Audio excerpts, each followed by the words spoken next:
You ever wonder why some of us get sick and others don't? Like, why is it that some people that otherwise might seem like they're not having a healthy lifestyle, but are healthy, and the other person that is quote unquote following all the guidelines to be healthy and is sick? That is what this video is about. It's about finding those primary factors, which in this video, there will be two that really determine who is sick and who isn't.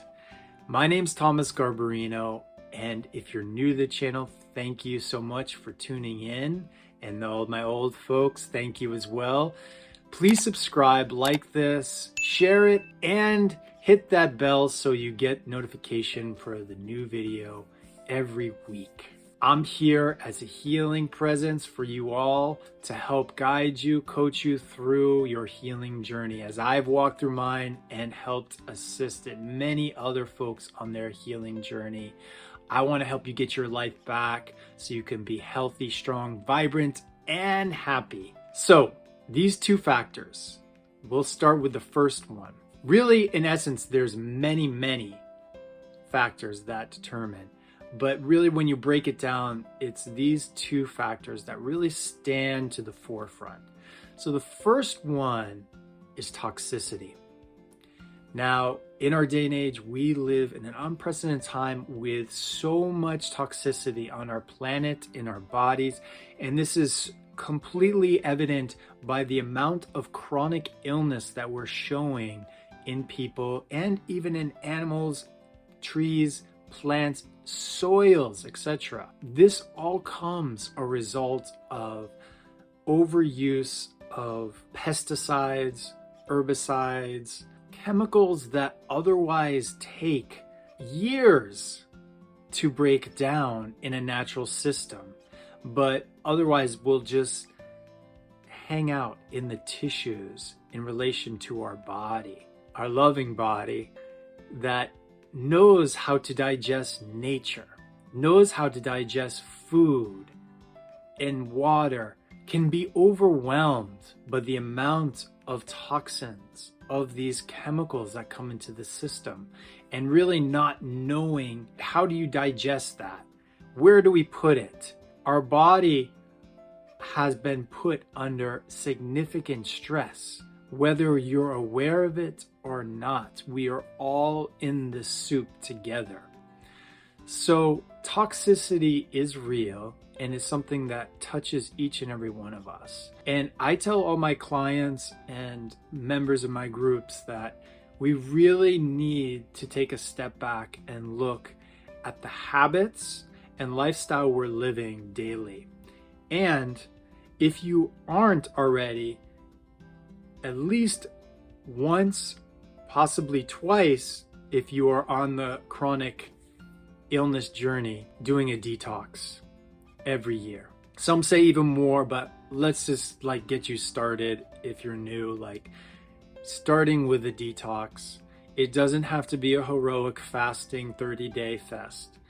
What I recommend is simply just, again, looking at your lifestyle, moving out some of those things that can really harbor toxicity in your environment. So some really simple things, like if you aren't already, you should try your best to use natural cleaners and detergents. It's amazing how much our skin takes in these toxins, whether it's from the soap you use in the washer or on your hands, or it is the cleaner that you're putting on all the surfaces of your furniture, floors, windows, etc.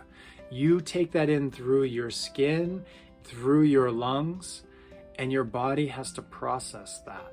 Second thing to look at is the foods you're taking into your body each and every day. Now, we all don't have to be strict vegans or solely organic, but what I would say is it should make up a majority of the food you are consuming. And I get it, some of us are on a budget and we cannot afford certain foods, especially organic foods. You do your best. You connect with your local farmers. You find out who is spraying, when they are spraying, and you try to find those times that are going to be less producing of toxins. So food is essential. We eat every day, right? So make sure you're taking the time to be very selective, especially for those of us that are sick. Like, please, it's so important. Like, your body's telling you we've reached our limit. We need to start detoxing. So these are all signs telling you something needs to change. The water we drink, it's very important that you get a good source of clean water. Now you can go springs, well water. You can also use methods that help filter your water, which would be better. And then there's other ways of getting your own distiller so you can have the fresh, clean water. Getting clean water is really essential. It's so important. It's what hydrates our system, and it's what allows that detoxification to occur so we can flush out a lot of these things that are building up in our system. Some of the other things that are really important to help on a regular basis when we've overwhelmed with these toxins. If you're suffering from cancer, to chronic fatigue, to rheumatoid arthritis, to Lyme disease, you all in some shape or form, your body is dealing with a high level of toxicity, which is producing a level of acidosis in your system, making your blood be thicker and more acidic, which is going to be harder for your glandular tissue, your lymphatic tissue, your nervous system to all function at an optimal level. So folks, really do your job to cleanse your body.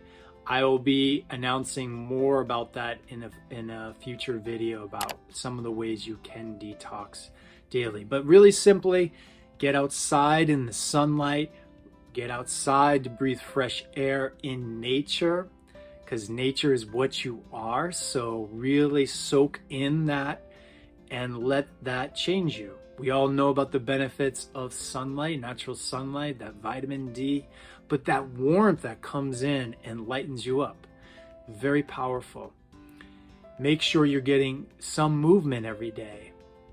Make sure you're moving your body. So if you can't actually, if you're really sick and you're bedridden, even in that state, you can move your body in some way. And if you can't move your body at all, you can in your mind. We'll get into that later. But more importantly, make sure there's some movement happening. Conscious movement, therapeutic movement in nature. Make sure that happens. With all the other things covered, you're on a good path to trajectory for detoxification. Now, switching gears. The second primary reason why others get sick and some don't has to do with the energy in your body.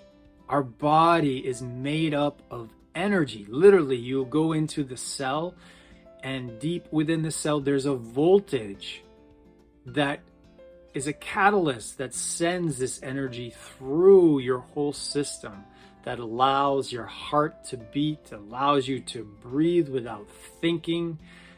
It's amazing, right?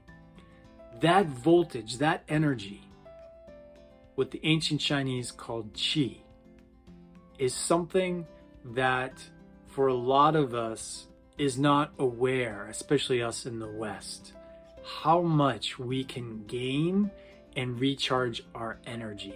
Now, when I work with folks, one of the things I commonly see is a dual pair of these both things. But chronically, as a culture, we are dealing with a lack of energy, a lack of just substance, like good, healthy vibrancy in our system. Where does that come from? Does that come from, well, it comes from healthy food, all the things we've talked about, but it also comes from an awareness that you are in this moment, here, right now. That's the amazing thing. You don't have to do or be anything other than you are in this moment. But how many of us throughout the course of a day tune into that? Most of us are busy in our thoughts, in our feelings and emotions, in our doings. By the time we get to break, we're so spun out that our mind is churning away, that it's rather complicated to try to find that peace, to find that stillness in the moment. And so we have to take a vacation, right? A 2-week vacation. But then we get sick on the vacation. Hopefully not. But I think what you're seeing is cultivating the moment, as we hear so often nowadays, is really the ripe soil for us to begin harnessing that bioenergy called Qi. So there's movements, like I talk about, Qigong, that are conducive to help open up your body in a way to receive this Qi better. Body is calm, mind is still, and the heart is open. When we have all those together, then we're able to really take in this generous present moment. And when we do, it recharges our physical body's battery, just like you would if you were on vacation and the warm sunny beach. There's a recharge that happens. Now, here's the cool thing, is you don't have to meditate by yourself to experience that. Some of you are already aware that you connect in this way with the things you are passionate and love doing. For example, if you love horseback riding, notice when you are horseback riding, you are right there in the moment with that horse. In that place, yes, you are recharging your battery. You are passionate and you love what you're doing. However, it's a very critical discernment. That doesn't mean everyone needs to go do horseback riding, because for some people, doing horseback riding is very stressful and causes a lot of anxiety. So find whatever it is that you love doing. What is it that you are passionate and your purpose is here to do? Whatever that is, if it's flying airplanes or planting a garden or painting, whatever that is, you find that, and that will help take you into the moment. And in that moment, you feel the blissful nature of the present moment. And that is what recharges us and gives life literally to us. When we have that, guess what happens? Our immune system is supercharged. All the systems of the body are supercharged, but particularly the immune system. So then, when there is some sickness, like a virus that comes through, it's interesting to know why some people get sick and others don't.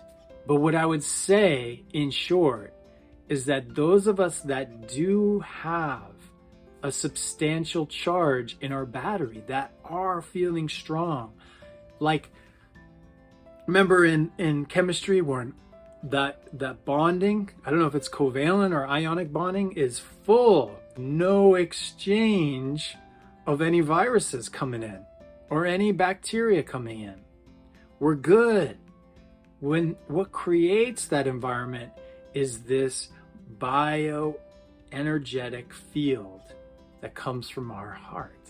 When we feel that, we feel passionate, we feel loved, we feel seen, and that is the recipe to help be strong and healthy. There's a lot more I could go into, and we'll go into it in future videos, but really what I wanted to give you today is those two primary reasons. Watch out for the toxins and make sure you're doing some detox regularly. And secondly, are you nurturing your Qi? Are you nurturing the moment throughout your day? Are you doing what you love? Because when you do what you love, you naturally become in the moment. When you're not in that moment and you're not nourishing your Qi and following what you love, your body starts to feel stressed. starts to feel weighed down, and you become more susceptible to things that are gonna otherwise make you feel sick.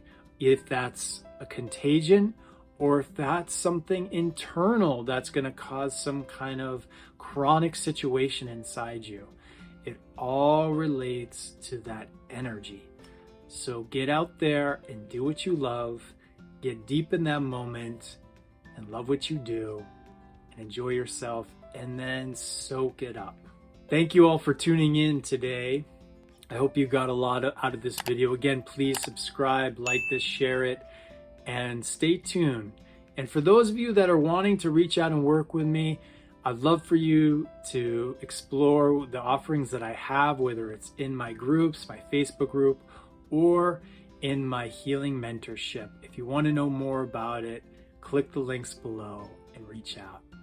Take good care, everyone.